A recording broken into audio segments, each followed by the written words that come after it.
Women's Empowerment Month. Happy Women's Empowerment Month. Get in touch with your feminine side. This is C.A.M.P.Y number 8. Welcome everyone to the mustacheandthebeard.com. Two great geeks. Changing the world, one post at a time. And we're serious about doing it. Yes. My name is Louis Matos. I am the Mustache. And as always, I am here with my best buddy, Junior Figueroa, a.k.a. The Beard, coming to you live from sunny Puerto Rico. Although today it was raining, it did stop raining and the sun has come out, so it is a rather pleasant day. All right, and today we're going to be working on our C.A.M.P.Y number 8. C.A.M.P.Y number 8. Yes. Wow. Classic Archived Motion Picture Yearbook, our classic video library. This is the 8th class. Thank you for saying that, because I was afraid you were going to ask me what C.A.M.P.Y stands for, and I was going to make a fool of myself yet again. All right. So as we've started this whole time, we've been talking about classic video library, and these are the entries that we have. And so because this is Women's Empowerment Month, they are going to all be about women. About women. About women. My favorite subject. I love talking about women. Yes, I know. There's only one thing I like talking more about women. That's girls. All right, and females. And females. And females comes next. That is that order. Women, girls, females. Yes. All right, as always on our C.A.M.P.Y videos, we like to start with criteria.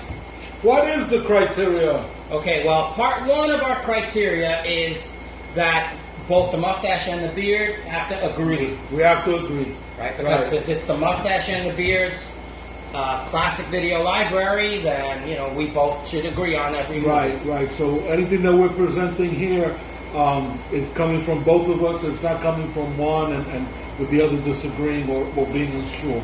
And we love both of all of them. All of them, absolutely. All right, so part 2 is that it must be a classic as we define classic. So tell us a little bit about classic, defining a classic. Well, first it has to have longevity. Right. In other words, it has to be within a certain time frame.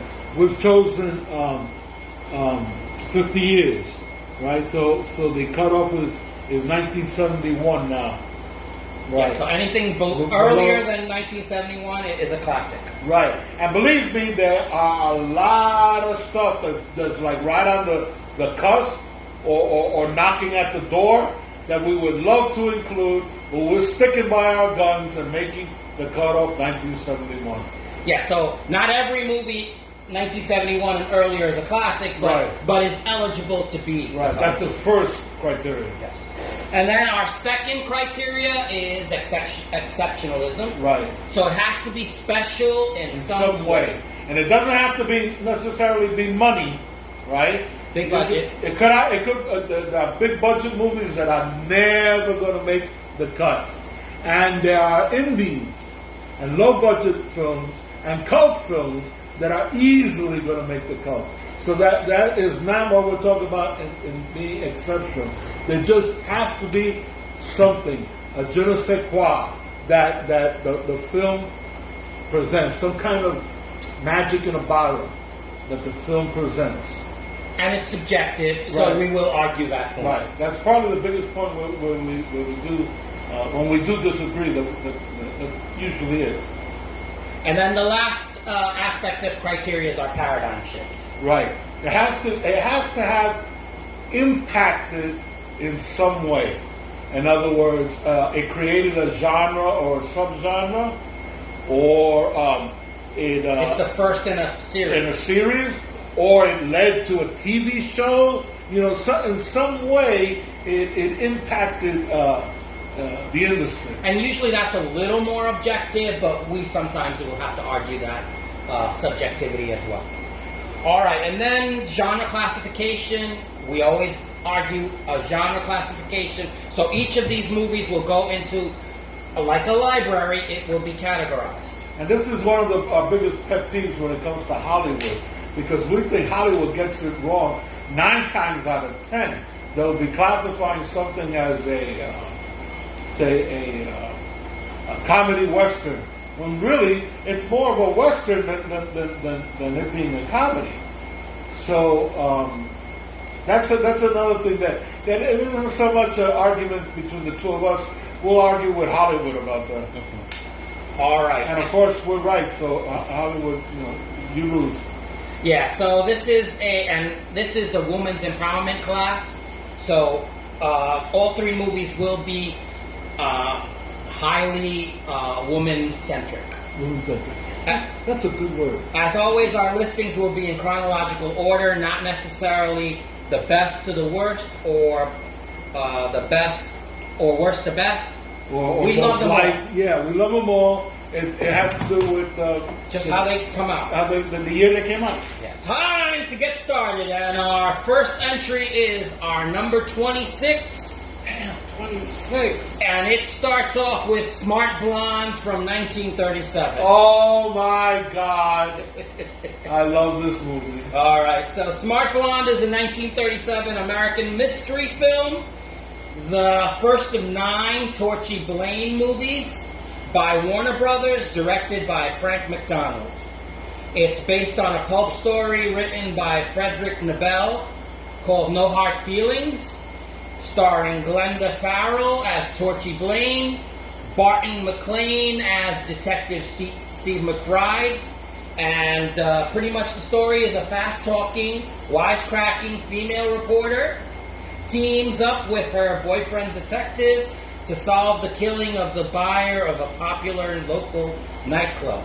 This movie was 60 minutes long. Right. It's amazing. And the dialogue, is so rapid fire, so clipped. Yeah. So with the 60 minutes, you know that you're going to have fast talking. So you have to pay attention. You have to pay attention. Not only that, it's a mystery. Yeah. The unique thing is, this is 1936, right? The smartest person in the movie, 37. The smartest person in the movie is Torchy Blane, the female reporter. Imagine that. Okay. In 1937. 1937, at a time when reporters, that was a male-dominated profession. We're not only are we giving a reporter who is not covering the fashion show or the dog show or anything. No, she's a crime reporter. No human interest for her. Yeah, she's a crime reporter. Her boyfriend is a homicide detective. She's smarter than he is, right? She solves the mystery. Amazing. Yeah, so classification, we're going to classify it as a mystery because even though it's women's empowerment, it is a mystery.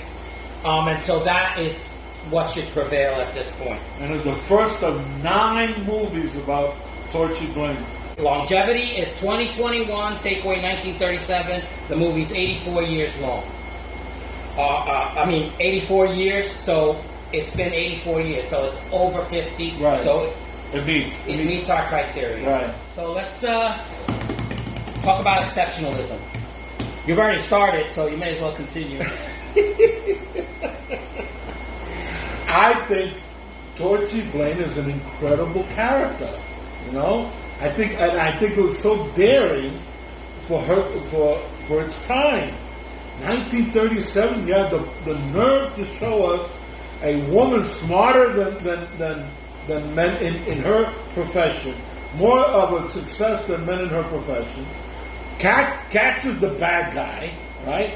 And does it with such style that 9 movies followed after her. 8 movies, because that one. Well, right, okay. 9 movies altogether. And then, you want to tell them about Lois Lane, or should I? No, go ahead. Talk about Lois Lane.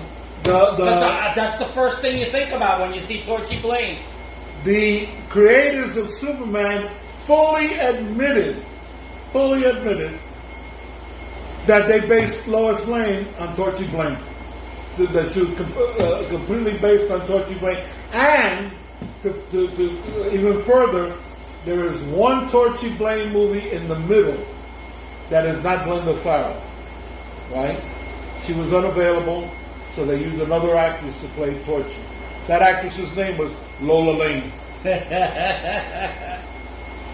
Okay, Well, there so, you go. there you go. There you go. So now, I mean that. I was lucky enough to have the entire Torchy Blaine series on a collection. I love it. I think it's exceptional. Okay, this movie is intentionally 59 minutes long, which they did this fast talking pop, pop, pop, pop, pop. The whole idea was to talk as fast as you possibly could. So you have fast talking, quick witted. She kind of beats up her boyfriend a lot. Verbally, yes. In the hands of another actress, it could appear abusive because she kind of makes, belittle him a little bit. And not in this movie, but in another movie, she tells him, she always calls him Skipper. She says, "Oh, Skipper, I hope when we have kids that they come out with your looks and my brains, because the other way around won't work." All right, so she's faster thinking, so she kind of outclasses him, but he catches up to her. Yeah. Because in this movie, he gets there. Right. As the detective, so that's great. Exceptional. I want to buy the 9 DVD collection because one of the things that I would have loved to have had was the subtitles. Right. Because it's so fast. Because the movie doesn't cheat you. This is not one of those mysteries where you can't solve it. You could solve it if you understand the whole context. So I think you could follow along. It's just the pace. Yeah, it's just so quick. Yeah, you miss a couple of things. So I would like to watch it again. However, in Paradigm Shift, well, we just told you it's the first of 9, right? And the Lois Lane is based on it. So Paradigm Shift. Right there. Yeah. So quick cut scenes, right, that are 1 minute long. There are scenes where you see they're doing something for 1 minute and then boom, cut. Goes to another scene for another 30 seconds. It's just, what? You're like, what happened? to show you, they'll do something like be inside of the car. She'll tell Skipper, where are we headed? He doesn't answer. They show the car pulling up in front. That's the answer. Uh-huh. Right. So the editing in this had to be sharply cut. Listen, very well done. Again, I would love to have watched this movie maybe another 2 more times. But ratings and recommendations, it's ballsy. This movie is ballsy. Yes. Because of the way that it's cut, the way that that they put this character, Torchy Blaine, front and center. She is the star. And if you don't like it, too bad. No doubt. So 4 great geeks. I needed the subtitles. That's why I give it 4. Because, for me, I think it plays fair. I would have liked to have watched it a couple more times because this is the first time I saw it. You recommended this movie. Mm-hmm. I like it a lot. I love it enough to give it 4 great geeks and to say it should be in this in our classic video library. However, I would love to see it a couple more times. I think it would be like fine wine, and it would get better as I watch it. And the subsequent movies, the subsequent entries into the series. Hence, I'm buying the 9 movies. The DVD. I discovered this character because my fiancée Charmaine gave me the whole box set as a gift. Right, so I was able to watch it. I was able to watch the subtitles, and I was able to watch them over and over and over. So I see what you're saying. For me, I'm giving it 4.5. 4.5 great geeks, and I totally recommend it. I recommend it if you love mysteries. I recommend it as a woman's empowerment. I recommend it as fun, an old fun. Sit back, relax, eat popcorn movie. I recommend it on all those levels. Smart Blonde. Yes, smart. So it is with great pride and respect that we induct number 26, Smart Blonde, 1937, as our number 26 entry into the classic video library of the Mustache and the Beards, classic Archived Motion Picture Yearbook. Take a bow. Hey. So Okay. moving right along. As our movie number 27, I present Born Yesterday, 1950. Born Yesterday is a 1950 American comedy drama directed by George Cukor, written by Garson Kanin and Albert Mannheimer, so it's kind of like there's a little dispute there. Columbia Pictures, right? The three leads are Judy Holliday, who won an Oscar for the role, Broderick Crawford, who is an a-hole of epic proportions, and a young and gentlemanly William Holden. Yes. So this is the story of an uneducated young woman, Billy Dawn, who is the fiancée of an uncouth and unsavory junkyard tycoon named Harry Brock, who comes to Washington to buy influence. When Billy embarrasses him, he hires Paul Verral to educate Billy. This is women's empowerment. Yes. This movie starts off like I was worried because you suggested this movie and and I hadn't seen it. What I had seen was the remake. Oh, okay. When we chose to watch the original. And so the Beard suggested this movie, and the first 3 minutes of this movie, I'm like, oh my God. Me too. Because she enters, she arrives at the hotel with her boyfriend, who is a jerk. With their entourage. Yes. And, and the fur coats are being pulled out of the car and piled on. She's grabbing them and putting them onto the attendant. The bellhop. The bellhop. Thank you. He's holding, and she's just piling them on. And she's doing it in such a haughty Yeah. way. So you're like, oh my God, she's not a nice person. No. And so they go upstairs to the hotel, and Maitre D's like, would you? I'd like to give you the tour. And he goes, I want the full floor. I want, I don't want just a wing. I want the whole floor of the hotel. And they're like, okay, they're trying to calm him down. And would you like the tour? He goes, I don't need a tour. And so he looks at her, not the maitre d' looks at her. Would you like the tour? And she looks at him and she says, okay. And right there, it's like, okay. Right. Okay, so she's not a complete, but little by little, when she embarrasses her boyfriend when a senator comes with his wife to come start talking to and then you get this sense of that they are trying to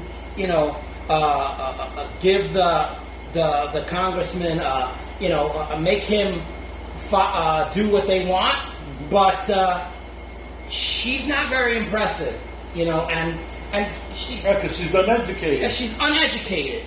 But once he says, "Oh man, I gotta get somebody to educate her." And the thing is, what kills me is that Brock made a bigger fool out of himself as she did, but he doesn't see it with him, but he saw it with her.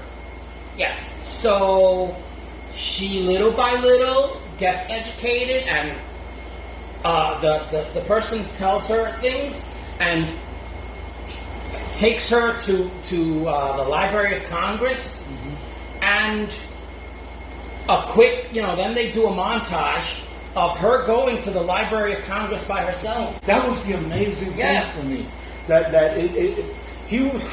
Paul was hired to educate her, and he begins what he was hired to do. He starts it off, but she doesn't just follow his lead. She runs ahead, and we see her going to these places on her own, and going to these places, and then meeting up with Paul later on, and reading books not recommended by him. You know, she takes over her own education, and that I found amazing. Yes. Yeah, he starts off. He brings 3 books for her to read, and she goes, "You want me to read those books?" And he goes, "Yes." And she goes, "Okay." And so she not only reads those books. The next time he's bringing books, she has books of her own. There's a scene where she's sitting on a pile of books, right, in a room. And remember the dictionary. She has this huge dictionary on a pedestal, and whenever she comes across something that she don't understand, she goes running to the dictionary to look it up.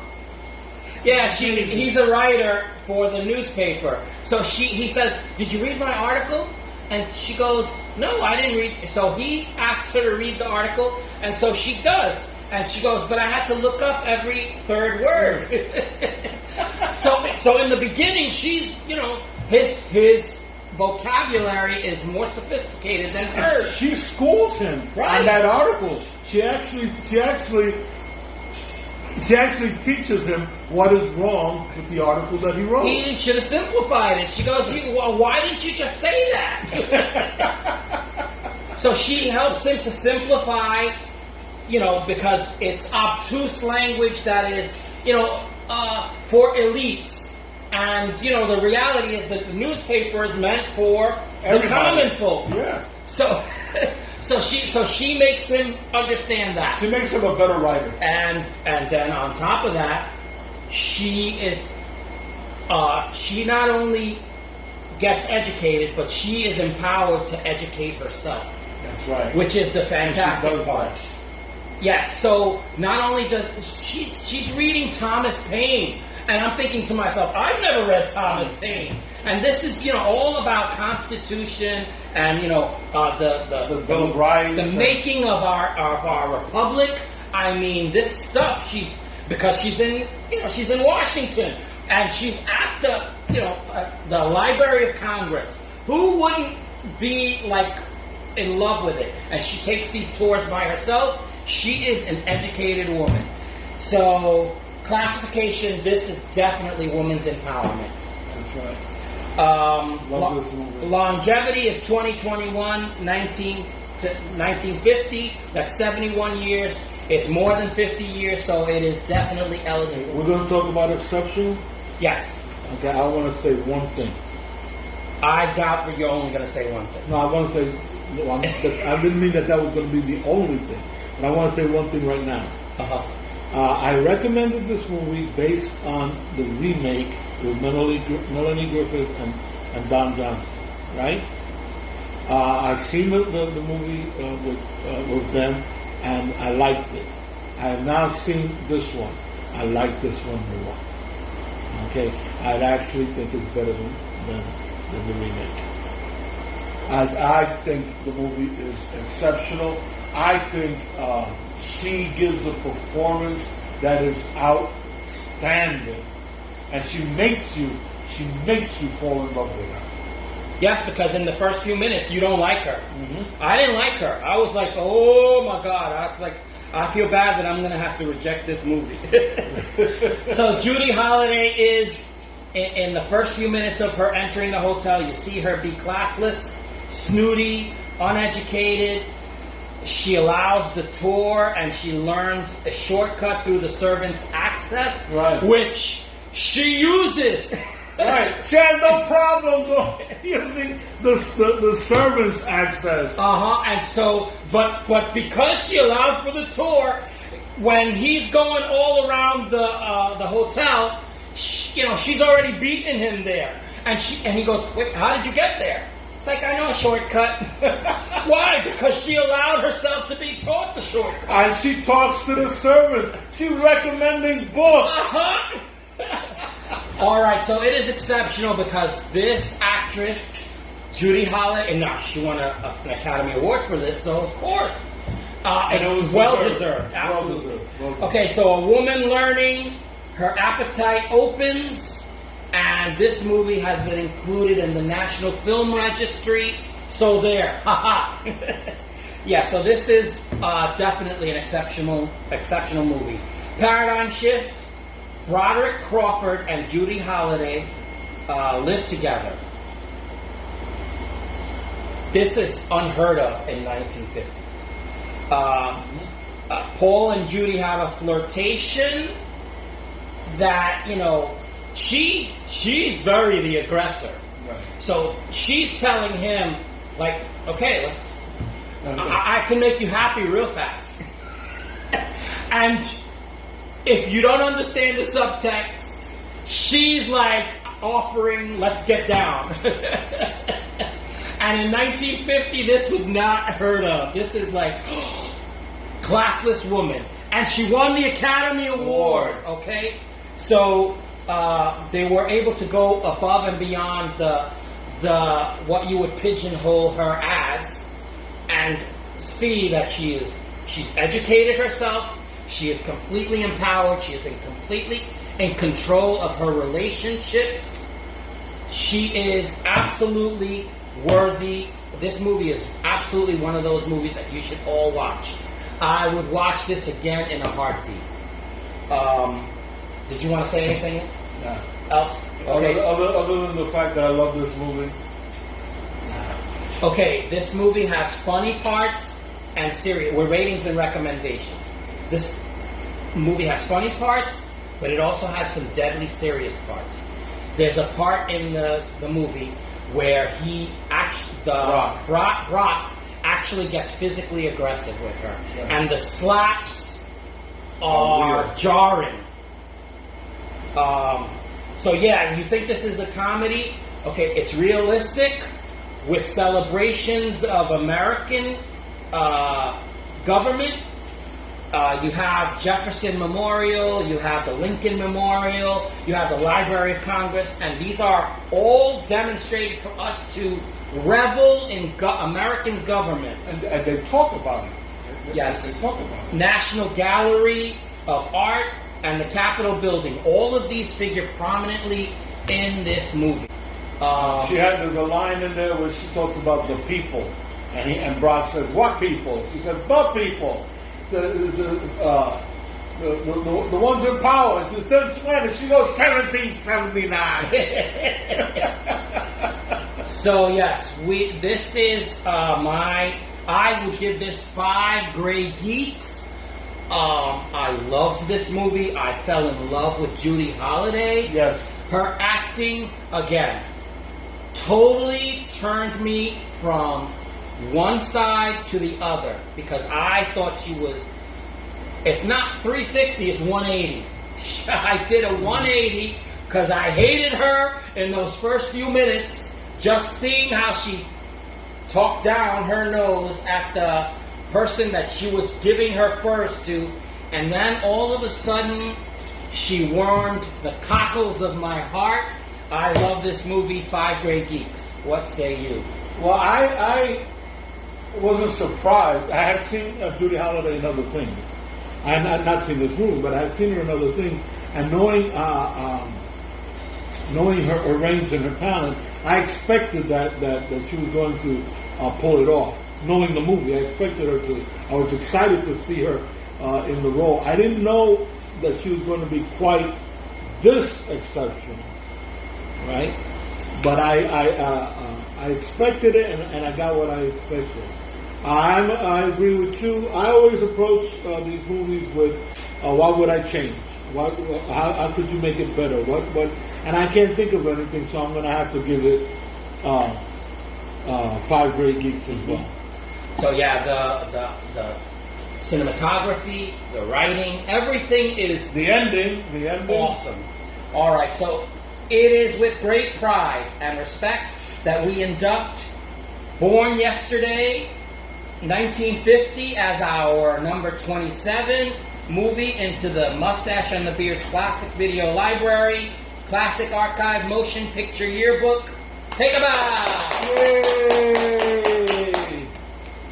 Moving right along to our last entry for this, well, maybe for this month, but definitely for this video. Number 28 is At Swords Point. At Swords Point. 1952. The Sons of the Three Musketeers was its original title, but it was deemed too long.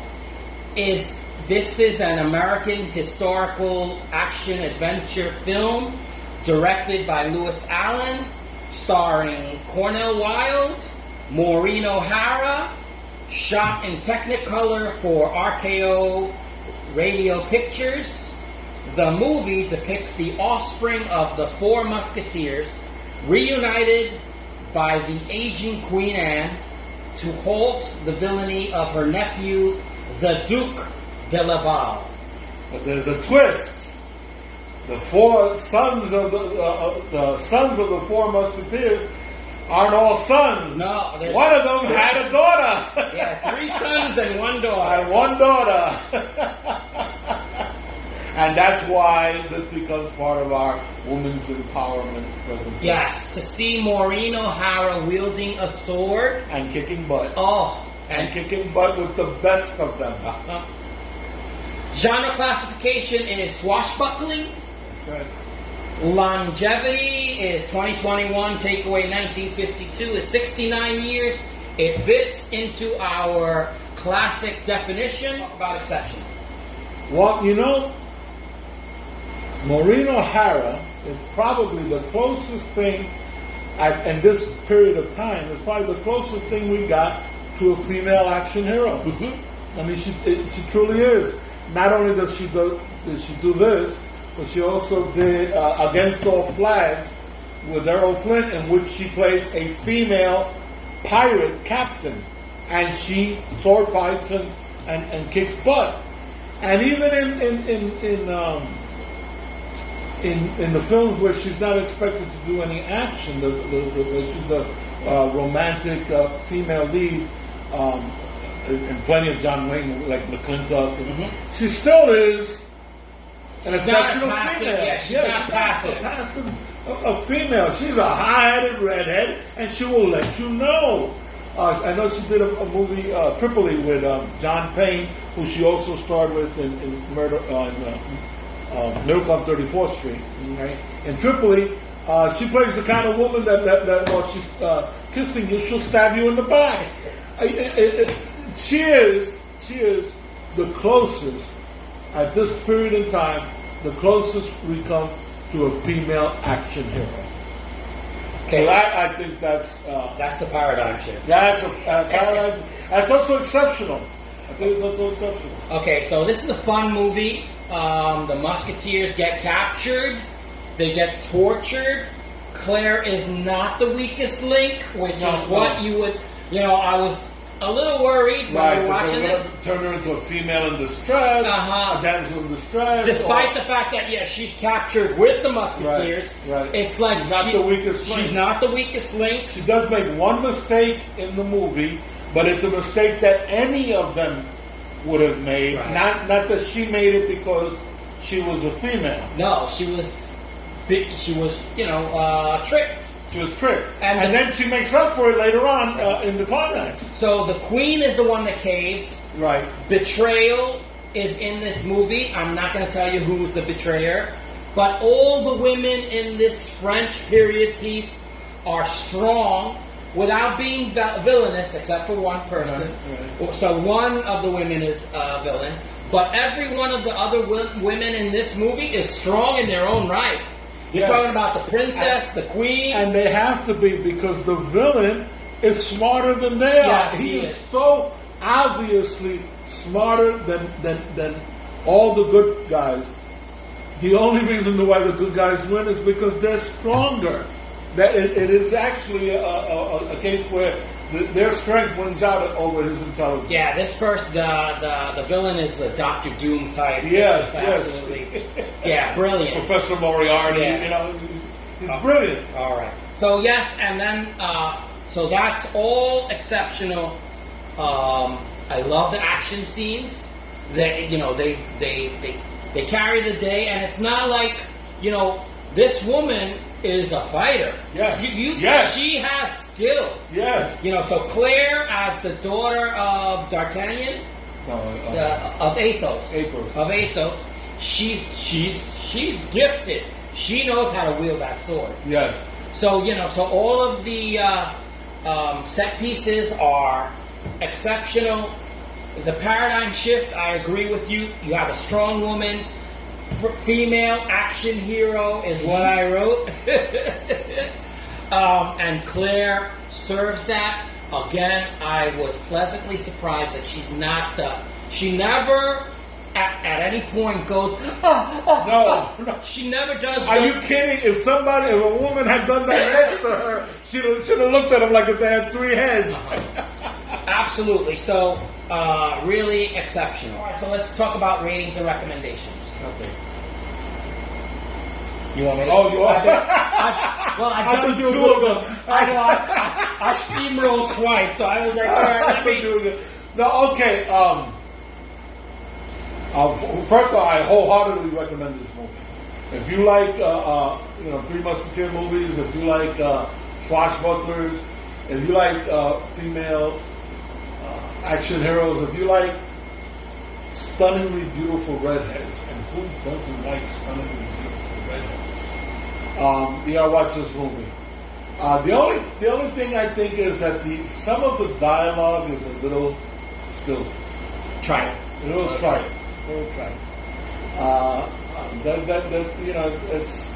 It's that kind of a movie, and the sons of the Three Musketeers aren't playing, except for Claire, aren't playing against type. They're playing two types. So the son of D'Artagnan is trying to be D'Artagnan. Mm-hmm. The son of Porthos is trying to be Porthos. So the dialogue doesn't work for me in places.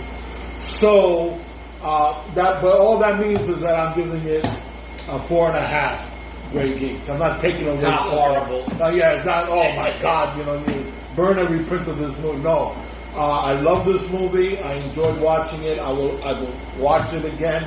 I wholeheartedly recommend it, and I give it 4.5 Grey Geeks. All right.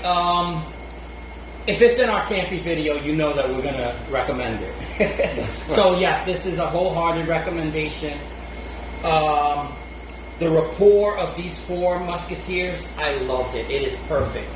I mean, they all love Claire and they love each other. And they weren't raised together. No. They didn't know each other. And here they come together and you're like... And they're brothers. Yes, this is unbelievable.